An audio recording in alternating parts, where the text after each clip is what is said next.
Today's topic may be a little bit controversial because it involves a proposal which is designed to address the aspects of family violence in family law action as it affects children. And a little concerned that somebody will think taking a position that is at all, I don't want to say in favor of it, but soft on it in some sense, and I'm certainly not. But the topic deals with a hearing scheduled before the Wisconsin Supreme Court later this month to adopt an amendment to Supreme Court Rule 35.015, which is the rule that requires a certain amount of training before a lawyer can accept the role as guardian ad litem for minor children in family court actions. Let me give my personal background for a moment. First, I was the chair of the committee through the state bar that proposed and advocated for the adoption of 35.015. I testified, I think, twice before the Supreme Court and organized the support for it in order to get the rule eventually passed. As an aside, never quite understood why it took so much work and effort. It seemed sort of a no-brainer to me that if you're going to represent children, you should have some minimal training in terms of what that entails. And the second personal thing is I recognize the importance of domestic violence and in terms of how it affects children. I was a prosecutor for 7 years. About a year and a half of that was doing a substantial amount of DV prosecution, and we have a rule in this office that we do not represent men who hit women, and we have on occasion fired clients for engaging in domestic violence incidents. We will not represent people in that or defend them, and never did criminal defense to represent them, and never will. So I recognize the importance of it, but I have two problems with the proposed rule that's coming up for argument later this month. The first is sort of a generic one, whether or not the Supreme Court should be micromanaging what this training consists of in any extent, and number two, the particulars of the proposed rule. The rule requires that to serve as a guardian ad litem for children in family court, you have to have 6 hours over 2 reporting periods of approved training, and for subsequent appointments as well. The proposed rule would add the requirement that for the first period of time, for the first appointments, that at least 3 of those hours be on the dynamics of family violence, and that for subsequent appointments, at least 1 hour be on the dynamics of family violence. A little confused about the second one, because what the proposed rule says for the first one is at least 3 hours on domestic violence dynamics, and the remaining 3 hours on other issues in this area. The second provision says, as I said, at least 1 of the 6 hours on the dynamics and impact of family violence, and 2 of the other 6 hours on any other subject matter relating to family court guardian ad litem education. A little confused because that arithmetic adds up to 3 out of the 6 for the subsequent training periods. I'm not sure what the other 3 are supposed to be on. The concept of the rule is all 6 hours are supposed to be on guardian ad litem training and items that are important to it.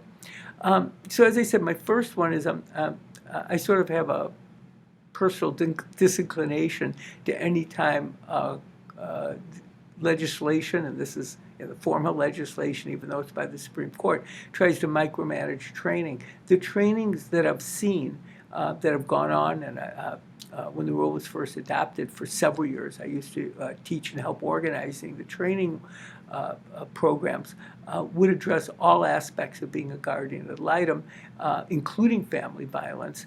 And so and the subsequent ones that I've seen, even though I haven't been speaking on it for a number of years now, seem to all include family violence, which certainly should be included as an element of serving as guardian ad litem.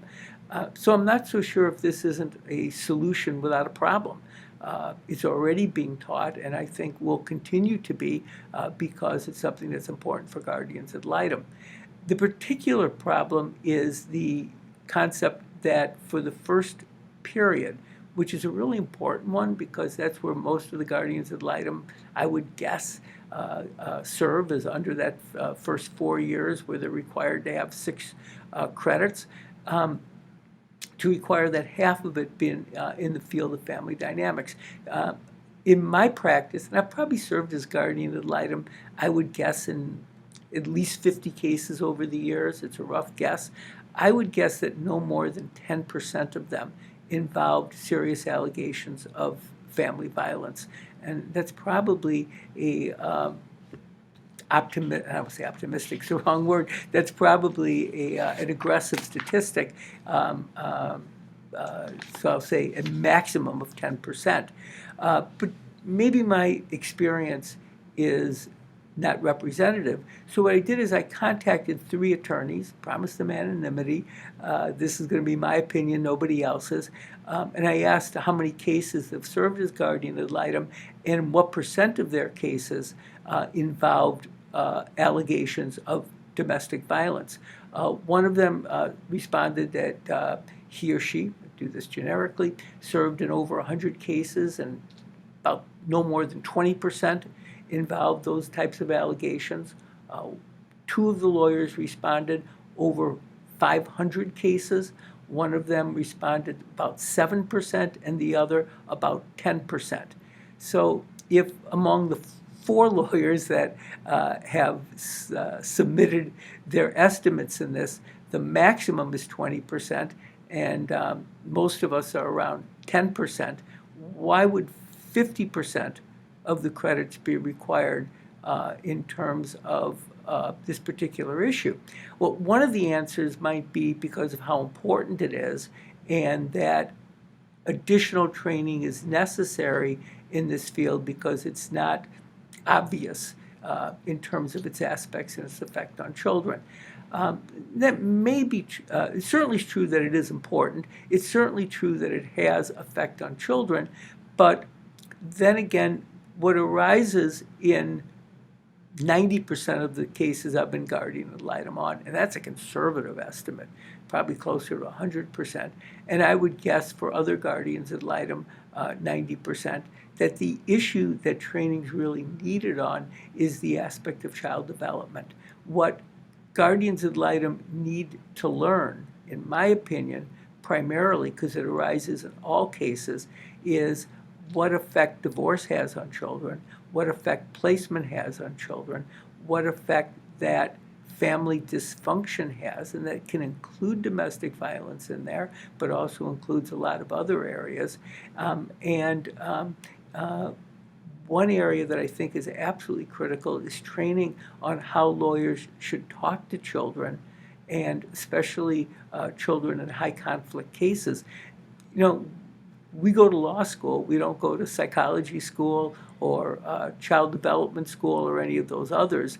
And those issues, in terms of interviewing children, talking to children, the concepts, and there's a tremendous amount of literature on the concepts of placement schedules and how they affect children and issues like that. And they arise in every single case. So I tell the Supreme Court, if you want to micromanage this area, require that 90% of the training be on the aspects of child development and how divorce, family split up, and placement schedules affect children, and 10%, that seems to be the average on the aspect of family violence. Still, I would prefer if the Supreme Court would not adopt a specific number, because I think this is something more that ought to be done by whoever's planning these seminars in terms of what the audience needs and what real life shows in terms of the issues addressed by guardians ad litem that they need specific training on that they may not get in law school.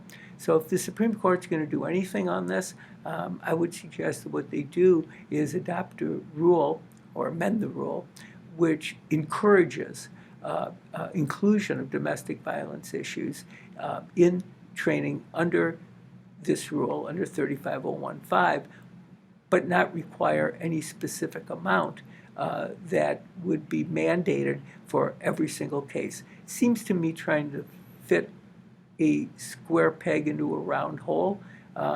It'd be nice to fit every peg in really, really nicely, but I think this is something that would be better addressed on the level of the seminar planners and people that go to the seminars. Let the marketplace determine this rather than a Supreme Court rule. I understand there are different opinions on this, and if you disagree, please shoot me an email, give me a call, whatever you like, and I'll be pleased to take a look at it. I'm going to address this further in my column this month in the Wisconsin Law Journal, and take a look at that. The article will be posted eventually to my website, and you can read it there if you're interested in further discussion, and certainly respond to it there as well. A friendly reminder to subscribe to Wisconsin Family Law Case Finder. Subscription information is on screen for you. We have over 1,600 family law cases in Wisconsin, many cases from out of state, organized into 135 different family law subject areas. You can search by the word, search by the area, search by the case. It's an outstanding resource, and if you practice family law in Wisconsin, you ought to subscribe to it.